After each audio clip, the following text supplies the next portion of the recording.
natin to, no? The Security Council of the UN has 5 permanent members. Which of the following countries yung hindi kasapi sa P5?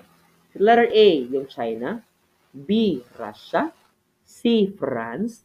Or letter D, Japan. Saan po dyan, no?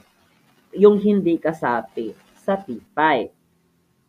Our correct answer po for number 9, it's letter D po. Yung Japan po, yung hindi kasapi doon sa P5. Ano ba yung mga bansang kasapi sa Permanent 5 ng Security Council ng UN, sir? Ito po yun, no?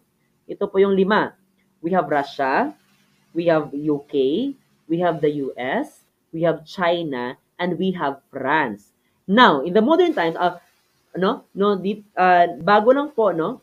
Yung P5 po ay may idinagdag na isa. Yung tawag po dyan, yung P5 plus 1. At yung idinagdag po dyan sa permanent members ng UN sa Security Council po is yung Germany, no? Pero kapag P5 lang po, ito lang po yun, no? Yung 5, ito lang po yun. Pero kapag itinanong po kung ano yung plus 1 doon sa P5, yung bagong miyembro ng P5, it's Germany po, no?